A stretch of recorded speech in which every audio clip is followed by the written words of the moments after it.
As President Trump prepares for his high-stakes meeting this week with Vladimir Putin, the world is wondering where Trump will ultimately come down and whether Putin will get his way to occupy big swaths of eastern Ukraine, despite unleashing the bloodiest war Europe has seen since World War II. Now, Trump has yet to slam punishing sanctions on Russia, despite threats to do so by this past Friday, and even suggested that land might be swapped in a new peace deal.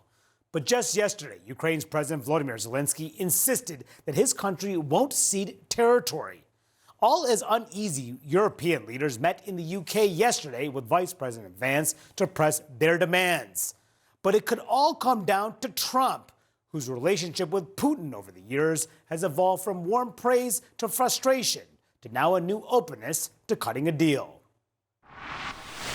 I believe that he feels that he and Russia did not meddle in the election. I will have the horrible war between Russia and Ukraine totally settled. I'll have it done in 24 hours. I've always had a good relationship with Putin.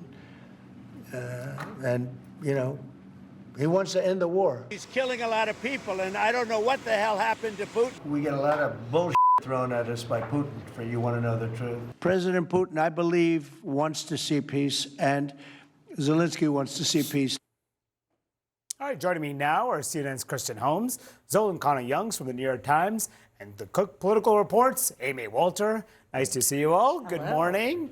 I mean, this has to be, you can feel free to disagree, but the biggest meeting, the most important meeting of Trump's second term right now, maybe even arguably the first term too. You look back at it, the future of Europe is at stake here. The future of this deadly conflict, the world order, Russia's power in the world. You reported overnight that there's some discussion perhaps that Volodymyr Zelensky could be part of this meeting. That seems probably less likely, it seems, reading through this. But you cover the White House, Kristen. What is the expectation going in?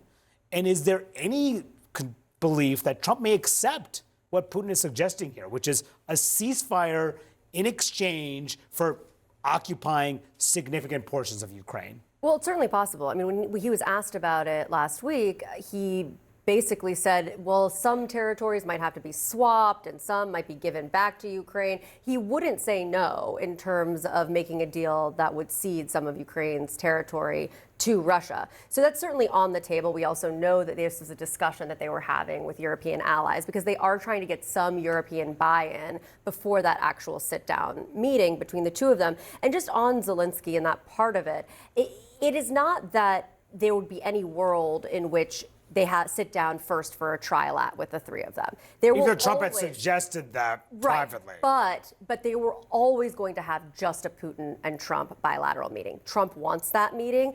Putin wants that meeting. They want to sit down face to face. The only indication that we have that Zelensky might be involved is that afterwards they decide it's time to have a meeting with all of them. But it's interesting you think that potentially that Trump could accept what Russia's suggesting here. I think we have to see how this meeting goes. I mean, I know right now that they are focused on trying to hammer out exactly what it is that Putin wants, that he presented to Steve Witkoff in their meeting, that then Witkoff brought back to Trump, and then also what European allies would be willing to sign off on. And that's what concerns the European allies. That's what concerns Ukraine. Zelensky, multiple times on social media over the last 24 hours, raised concerns about ceding any territory to Ukraine. This is what he said in one of those posts. He said, "We will not allow this second attempt to partition Ukraine. Knowing Russia, where this is a second, there will be a third." You know, meeting is what Putin wants.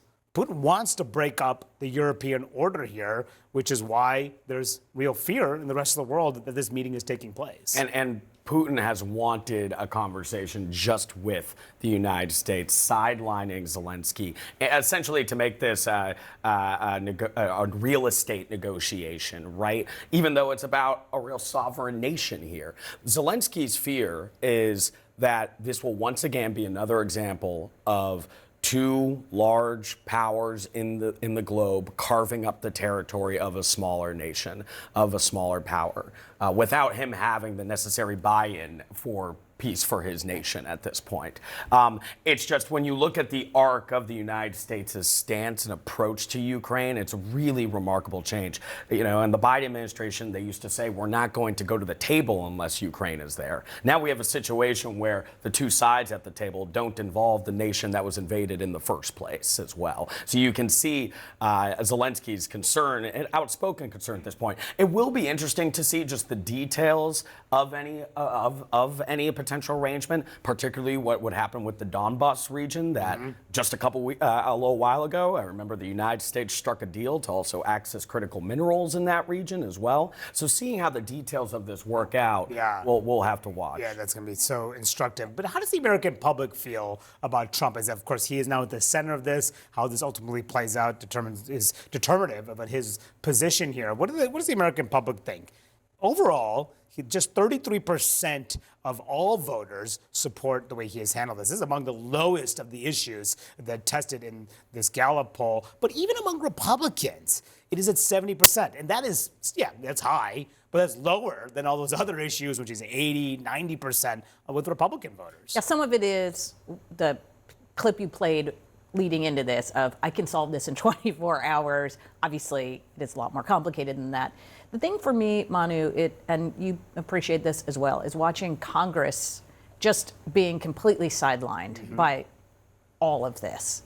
Even as they're pushing sanctions. Even as they're pushing sanctions, that got put on the back burner. They left for recess without handling this. The president has effectively been able to make this a one-on-one deal, but this is really the president going, making a deal, Congress really sitting back, and we'll see whatever comes out of this. Will this be the opportunity for Congress to step in if they dislike what comes out of this? I'm skeptical of that because they haven't stepped in at all. But the degree to which the legislative branch has now become basically ancillary in every domain, but in this one has been quite remarkable. Especially since, there were 80 plus co-sponsors on this bill that would impose 500% sanctions, secondary sanctions on people who purchase Russian energy. Trump has suggested much less. He was going to do that on Friday. He decided not to move ahead because this meeting is taking place. But even so, that all that support in Congress, they're not really saying a whole lot here, which is really interesting, which is one of the reasons why there's a lot of concern in the world about this meeting with Putin is what happened the last time they met back in 2018 in Helsinki. Would you now, with the whole world watching, tell President Putin, would you denounce what happened in 2016, and would you warn him to never do it again? So I have great confidence in my intelligence people, but I will tell you that President Putin was extremely strong and powerful in his denial today. Extremely strong and powerful, talking about Putin, over the Intelligence Committee, the U.S. Intelligence Committee.